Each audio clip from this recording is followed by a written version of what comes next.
Salut à tous, c'est Charles Chasserage.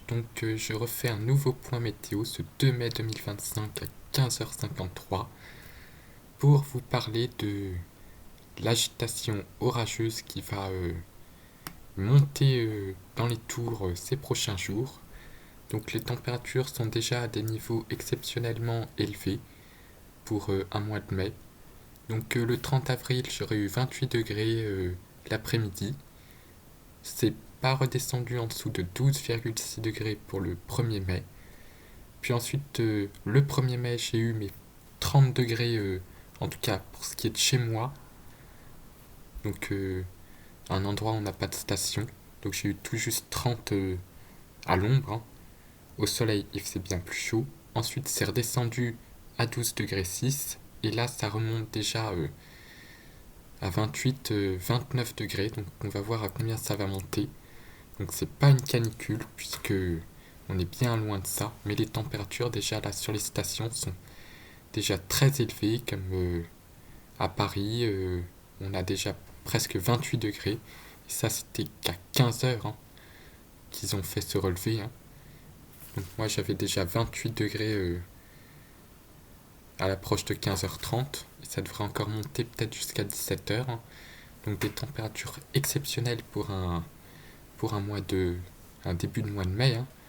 Donc des records journaliers se sont mis à tomber. La nuit prochaine s'annonce exceptionnellement douce, mais de l'air frais va arriver par le nord et déstabiliser tout ça. Donc je vais d'abord vous montrer le modèle GFS pour la synoptique générale. Donc pour l'instant on est dans de l'air chaud, mais de l'air frais va descendre par le nord et ça va déclencher des orages avec l'arrivée de l'air froid en altitude. On a aussi un petit peu de sable du Sahara dans l'air, mais comme ça ne se condense pas, et la convection va pouvoir se faire.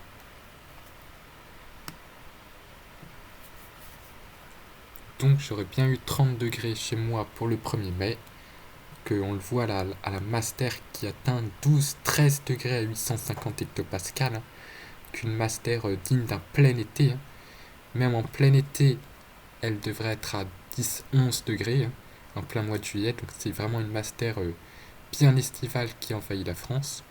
Mais on a cette masse d'air quasiment hivernale qui descend en altitude sur le nord, et le choc entre les deux va déclencher des orages. Donc je vais vous montrer ça par arôme. Donc arôme, il est ici.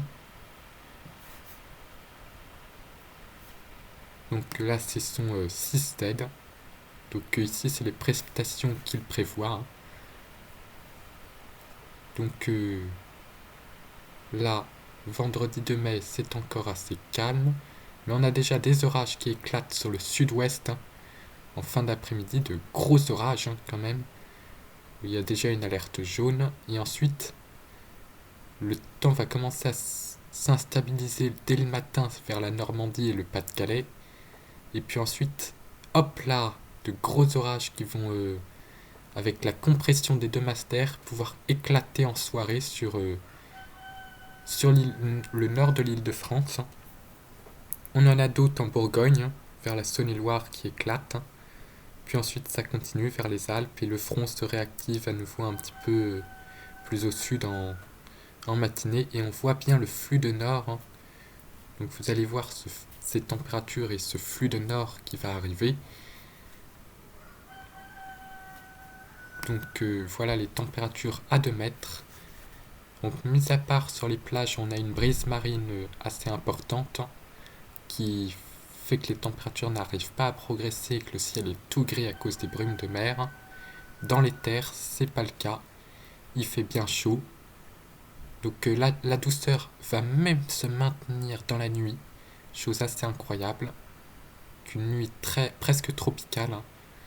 Ensuite, encore de la chaleur. Et là, l'air frais commence à arriver par le nord et déstabilise tout ça en déclenchant des orages.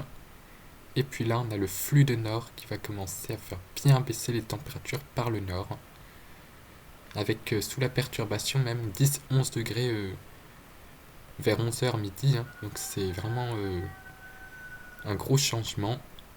Et puis, qui dit orage, dit aussi des rafales de vent au passage de ces cellules. Là, les vents sont assez faibles. Et là, on voit bien la convergence. Et hop là, des rafales sous orage. Puis le vent de nord qui va, avec la bise, qui va envahir toute la moitié nord de la France. Donc c'est assez remarquable comme situation. Donc, et aussi au niveau instabilité, on va monter à 1500-2000 joules par endroit. Donc le plus fort Mucape qu'on a eu depuis le début. Donc voilà, de l'instabilité dès le matin, mais surtout de l'instabilité, beaucoup d'instabilité dans la... avec 1400 à peu près de Cape pour le samedi soir, avant que les orages ne balayent tout ça. Et puis ça va reprendre ensuite pour la moitié sud le dimanche. Donc vraiment très forte instabilité. La situation s'annonce assez électrique pour ce samedi soir. Bye.